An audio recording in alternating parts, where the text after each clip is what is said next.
This conference will now be recorded. All right, perfect. So welcome again. Today's webinar is all about the magical Northern Lights.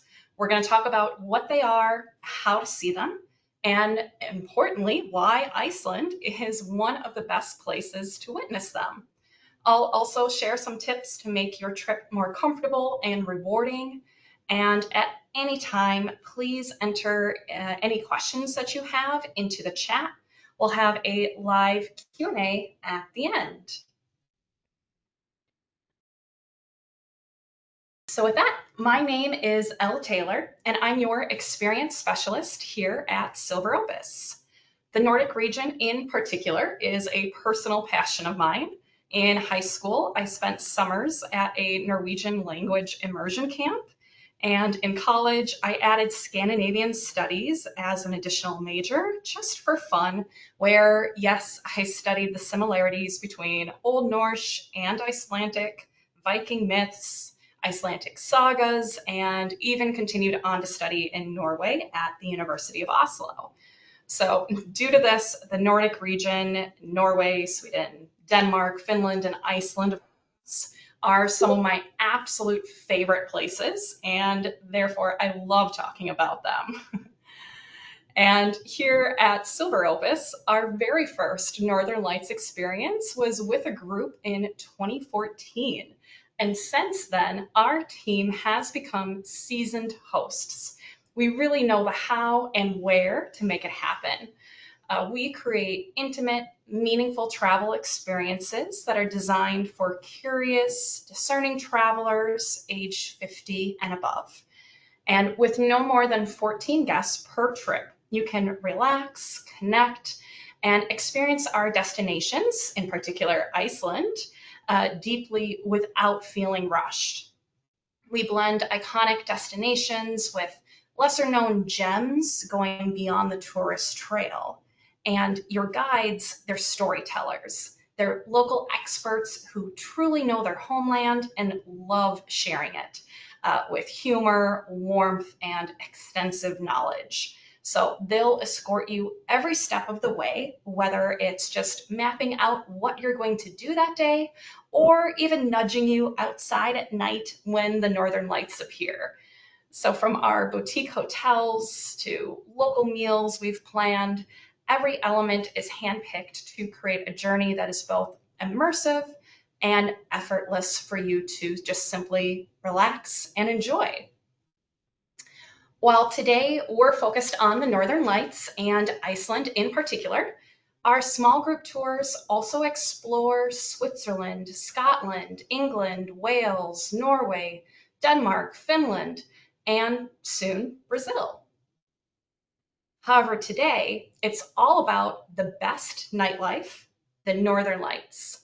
And this is actually a picture one of our guides took this past winter. Pretty incredible. So let's start with a little bit of science. What are the Northern Lights?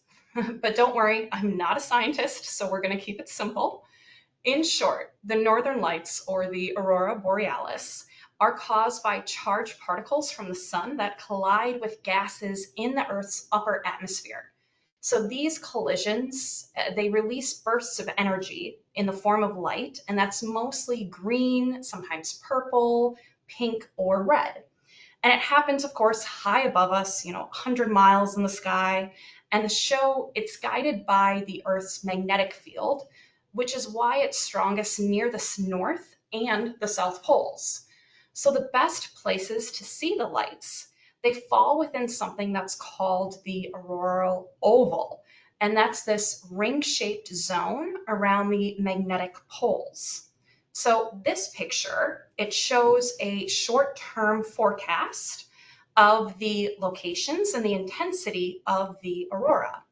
And this green oval, it turns red in places where the aurora is forecasted to be more intense.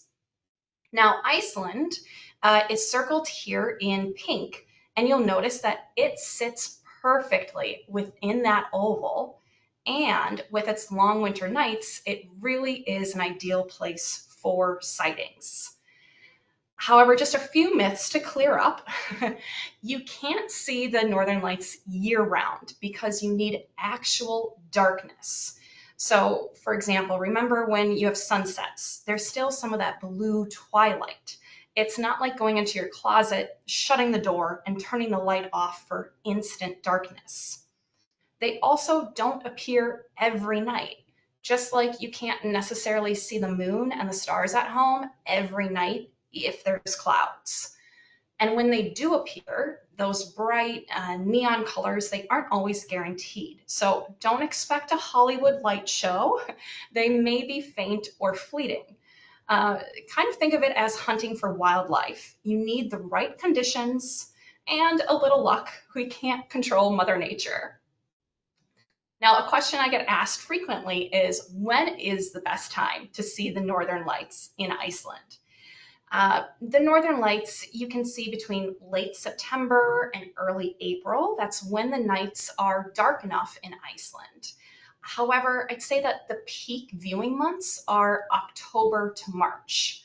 So on this graph, you can see the average daylight hours on top versus the average dark hours in blue on the bottom. So if this is your first time to Iceland and you want to do some sightseeing in addition to looking for the northern lights, I'd really strongly recommend traveling in October, November, or March. This way, you'll still have enough darkness for the lights to hopefully appear and enough daylight for these sightseeing activities. And for example, just to help you with the timing, at the end of October in Iceland, sunrise is around 9 a.m. and sunset is at 5 p.m. So again, with a little bit of twilight on the edges of those times, you get a really nice balance, in my opinion, of having true darkness, but also daylight for those activities and sightseeing. You also generally avoid some of those stronger wind and snowstorms that are more typical in January and February. So, in summary, if you want to increase your chances of seeing the lights, you're going to need three key ingredients. You need darkness, clear skies, and a little patience. But of course, seeing the aurora also isn't about just being in the right country. Of course, that's an excellent start, but there's some other things that you can do to be prepared. For example, with your packing, what should you bring? My clothing checklist is bringing layers. So think about your thermal base layers like some merino wool. Then add some fleece or down as a mid layer with an outer waterproof layer that's wind, rain protectant, or even if it's a all-in-one jacket that has that fleece and waterproof outer layer. I'd also bring a warm hat, gloves, even a neck gaiter, and then some insulated boots or just good traction shoes because you may be going out and walking on snow or even some ice. And then for packing, for when it comes to taking photos, I think the best camera is probably one that you all already have, which is your smartphone. Why? Because it's always with you. And today's smartphones, they also have surprisingly good picture quality. So if you're using your phone to take pictures, I would suggest try also capturing a tree, a building, a mountain, even a person like this picture shows, along with the aurora, because it helps your phone focus and it really brings out more of those colors from the aurora. Remember to hold your hands as steady as you can because of those night modes. It takes a little bit longer for the shutter. You could try using your travel companion's shoulder to eliminate any shake, or even better yet, bring a little tripod that you can attach to your phone, or even if you're bringing a more heavy duty camera like a DSLR. And for some additional tech recommendations, there's some really great Aurora forecast apps and websites out there.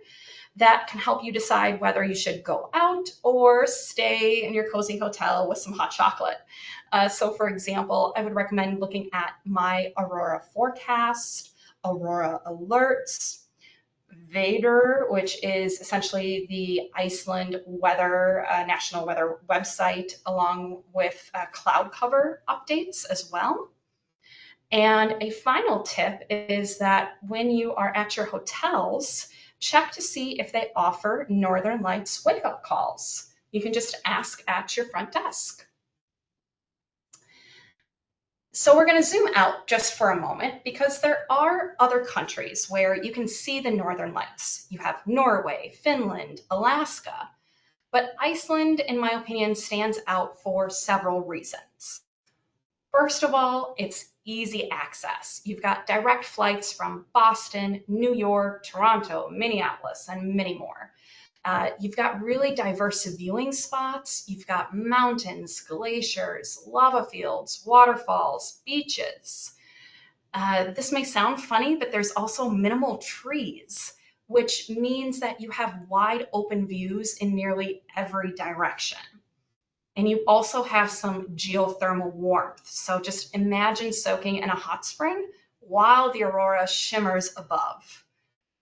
And speaking of warmth, so despite its name, Iceland, Iceland's winter temperatures are relatively mild for its latitude thanks to the Gulf Stream. Now, some of you viewing in from Florida versus me speaking to you live from Wisconsin, we may have some different opinions of what mild is and what mild means. However, take January, for example. January in Iceland is generally the coldest and windiest month, with temperatures along the coastal areas of about 26 to 35 degrees. Compare this to October, you have highs around 45 degrees. So really, in all honesty, it's the wind that can make temperatures feel even colder, especially when you're standing around at night looking up at the sky. So back to my packing list, I think you'll be a lot happier when you're warm, so just pack some extra layers. And Iceland isn't just about the lights. This is a country of volcanic and lunar landscapes, black sand beaches, waterfall, Viking history, really charming culture. The Northern Lights are really just the cherry on top of an already incredible destination. And these pictures here, exactly that. They're just showing that true amazing, the incredible blues. These are a few highlights from one of our tours that's called The Iceland That Icelanders Love, that essentially goes around the entire country. So earlier, I mentioned how easy it is to get to Iceland. To be more specific, a nonstop flight from New York is less than 6 hours. And there's plenty of flight options depending on your airline preferences. There's options with Delta, United, American. They even offer seasonal nonstop flights, along with Iceland Air that offers nonstop flights year round from 16 different cities across the US and Canada. Now, in comparison, getting to Lapland in northern Norway or Finland takes a lot longer and at least two flights, if not three on average. Me from Wisconsin, it takes a minimum of three flights, if not four. So once you arrive to Iceland, you'll also appreciate the compact size. You can travel from urban Reykjavik, the capital, to rural darkness in under an hour. So this is why you may hear of people going for a short trip consisting of a few days, as they'll stay in Reykjavik and then travel out of the city each night to view the lights, which does work. However, if you have more time, I really strongly recommend that you go for at least 5 to 7 nights. The more nights you have, the more chances for clear skies and activity. And during the day, you don't just sit around waiting. You can combine your nights of aurora hunting with walking on top of a glacier, going inside an ice cave or a lava tunnel, relaxing at a geothermal lagoon spa, meeting Icelandic horses, seeing these impressive waterfalls, and some of them you can even walk behind. So there's so much to see and experience. These pictures here are actually some from our team visiting Iceland this past February. So with that extra time, if you're able to have, 5 to 7 nights, you can then split your stay between Reykjavik, so the capital. You've got a lot of access to different restaurants, culture, museums, and then you could go out into more rural countryside hotels.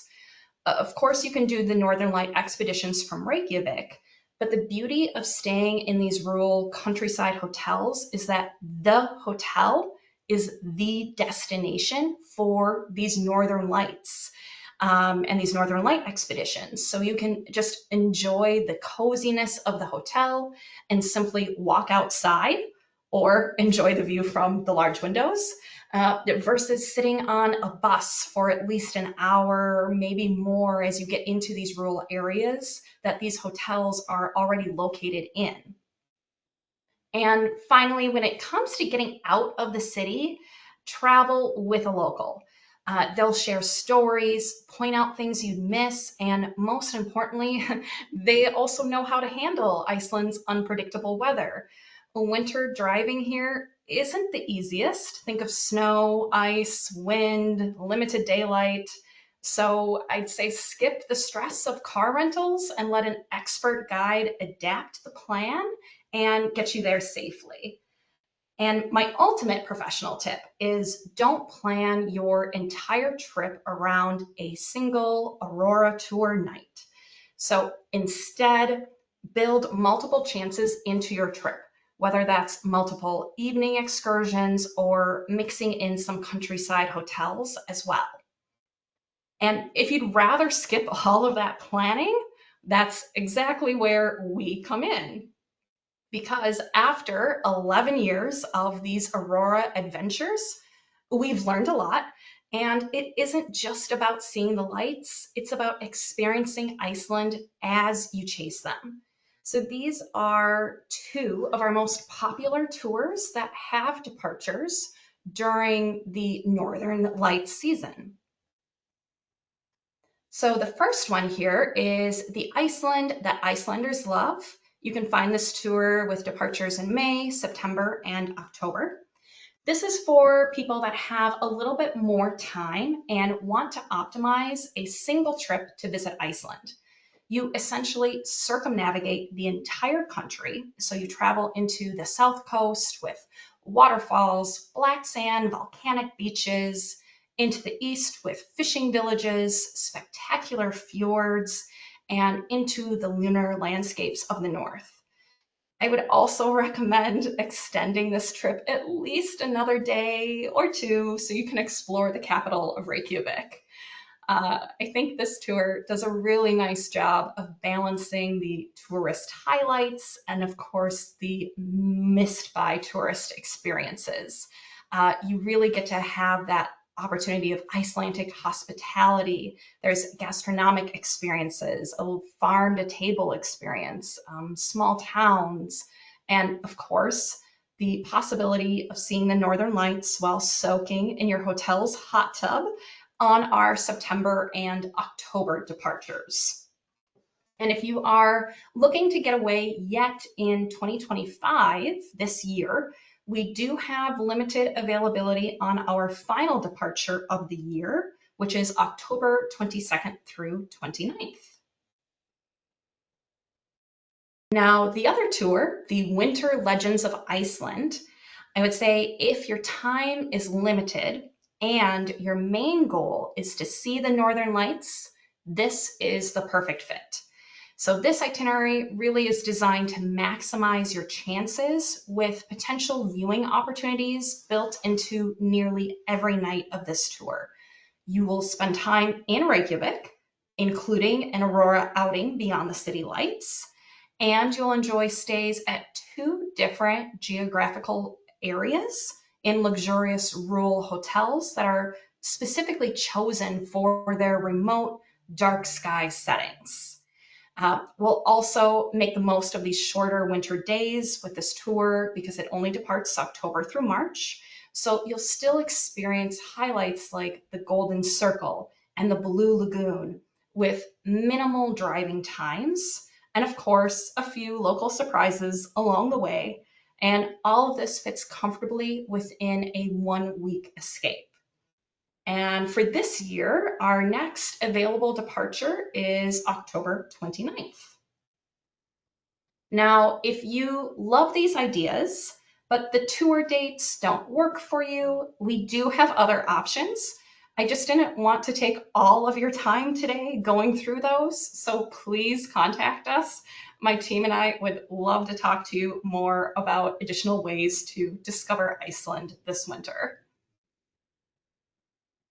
And with that, takk fyrir, thank you in Icelandic for taking the time to join us today.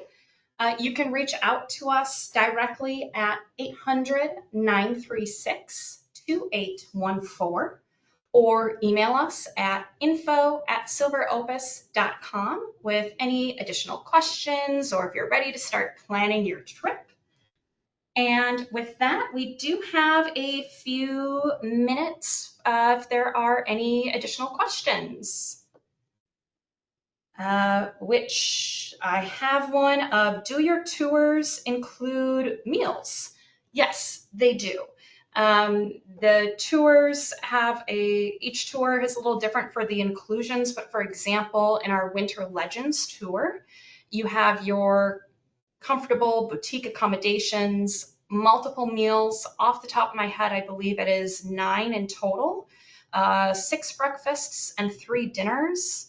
There's also daily excursions such as 2 different geothermal lagoons, a farm visit, a lava cave tour, transportation, expert guides, built-in Aurora opportunities every night, along with those multiple Northern Lights safaris. I will email everybody the full itinerary with the inclusions after the webinar. That way we can be sure I have the correct number of meals listed there. Another question is, do our tours include flights from the US?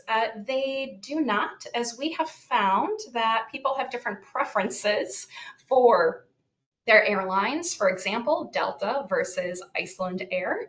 And we also find that sometimes people want to extend their stay. For example, that little bit longer tour, the Iceland that Icelanders love. Very often we do have people that want to spend some time in Reykjavik, and so they're adding on additional days pre or post tour, which we will assist you with those hotels and even additional sightseeing tours. But of course, my team and I, we're here to help. So if you have questions about flights, what is the airport I should fly into for Reykjavik, for Iceland? Is this a good layover? By all means, please discuss that with us. We're happy to help and share that guidance with you. Another question is, do you have a guide with the group the entire time? Yes, so these tours that I mentioned, they are fully escorted with a local guide that is traveling with you from start to finish. There also may be some additional guides that you meet in some of the cities or some of the excursions. For example, when you go into a lava cave that you'll meet along the way as well. But you do have a go-to tour guide, that tour director, your personal expert from start to finish. Okay, we also have a comment. I was in Iceland in 2023, too early in the year to see the Northern Lights and loved every minute. I want to go back. I agree. I think Iceland is one of those destinations that sneaks up on you and people think they're going to go just once and then they go and they fall in love with it and they go back multiple times, or at least that's my personal experience with it. Another question I have is if you need a visa, which at this time you don't need a visa for going to um, Iceland if you are staying less than 90 days as a US citizen. Of course, that could change, but right now, very easy. I visited Iceland 3 times: January 2018, July 2028, and December 2019. Oh, I did not have any luck in January, December. Is November a good month? Oh, I'm so sorry to hear that, but how lucky that you were able to go back so often. Um, I do really think November is a good month. Of course, the Northern Lights, it's Mother Nature. It can't be guaranteed. It is a cherry on top to this incredible destination. And that's why personally I really like early November, for example, because you have that nice mix of I've got enough daylight, 7, 8 hours to still go out, do the sightseeing. And then I also still have true darkness. And even if I don't feel like staying up all night, I can get up a little earlier or normal time, I guess, and it's still dark for chances of seeing some of the lights before sunrise as well. Um, so that's where I think for the weather conditions, the balance between darkness and daylight, why I'd recommend maybe November over January, in addition to hopefully for better weather as well. Will the driver look for locations where the lights are more visible? Yes, absolutely. Especially when you go out on those Northern Light safaris. So these are kind of like a Northern Light expedition. They're not going to the same spot each and every single time that they do that tour. They are using actually that Iceland weather website. They're going to that screen I had earlier with the prediction, with that Aurora oval, and they're looking up some of the activity and where they think that it may be located. And of course, the guides are also communicating with each other out there of where they're seeing them. Okay, I believe those are all of the questions that have come in so far. Um, but of course, oh, one last one. What's the time limit or the last day to sign up for those departures in October? Ooh, that's a very good question. It is, I would say, availability can change very quickly. Um, with us only having so many spots on our tours, and then of course with hotel capacity. So I don't mean to make it sound salesy, but I would honestly say as soon as possible, probably within the next 2 weeks. If you're looking at traveling at the end of October into early November. And of course, anytime if there is a departure that you're interested in and it is last minute, for example, if it's departing next month, still reach out to us. We can absolutely see if there is a way that we can still get you into the tour if there's still a spot available, or again, help you with creating an alternative. Again, I don't have time for all of that right now, but we definitely have those options. Okay, I think those are the rest of the questions. But again, I will send out an email when this ends with the itinerary for our winter legends. And also, this was recorded, so I will also email out a recording of this if you ever want to revisit or re listen. This recording should be available tomorrow, so check your emails tomorrow.